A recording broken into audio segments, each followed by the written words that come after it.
गुरु श्री संत श्रेष्ठ निवृत्तीनाथ महाराज पालखीचं राजुरी या ठिकाणी आगमन झालेलं असून या ठिकाणी पालखी मुक्कामाच्या विसाव्यास विसावलेली आहे। आपल्यासोबत गट विकास अधिकारी साहेब आहेत। साहेब, काय सांगाल, प्रशासनातर्फे कशी तयारी करण्यात आली? नमस्कार। संत श्रेष्ठ निवृत्तीनाथ महाराजांची पालखी त्र्यंबकेश्वरवरून निघून पंढरपूर या ठिकाणी जात आहे आणि पालखीचा राहता तालुक्यातील गोगलगाव या ठिकाणी एक मुक्काम असतो आणि दुसरा मुक्काम राहत्यातीलच राजुरी या ठिकाणी असतो।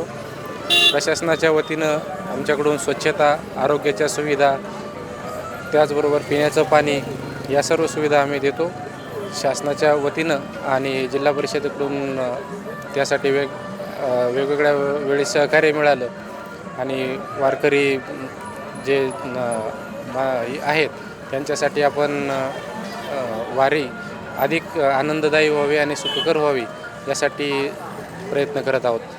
वारकऱ्यांना या निमित्ताने काय शुभेच्छा द्याल? वारकऱ्यांना या निमित्तानं शुभेच्छा आहेत की आपल्या पावसाच्या मृग नक्षत्रात पेरण्या झाल्या असतील आणि आपल्या विठुराया चरणी आपला वारकरी आणि शेतकरी हे सुखी समृद्ध समाधानी राहोत अशा शुभेच्छा आहेत। नक्कीच वारकरी आणि शेतकरी हे सुखी आणि समृद्धी राहावेत अशा प्रकारच्या शुभेच्छा या ठिकाणी गट विकास अधिकारी साहेब यांनी दिलेल्या आहेत। त्यांच्या या शुभेच्छा पांडुरंगाचरणी त्यांनी अर्पण करून पांडुरंग त्यांच्या शुभेच्छांना नक्की यश देईल आणि वारकरी आणि शेतकरी हा समृद्ध आणि सुखी होईल।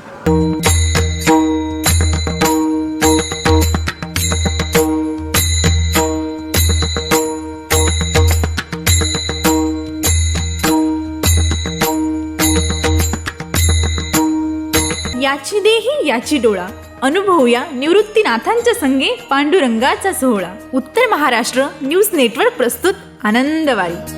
श्री क्षेत्र त्र्यंबकेश्वर ते श्री क्षेत्र पंढरपूर, दररोज फक्त आपल्या उत्तर महाराष्ट्र न्यूज नेटवर्कवर।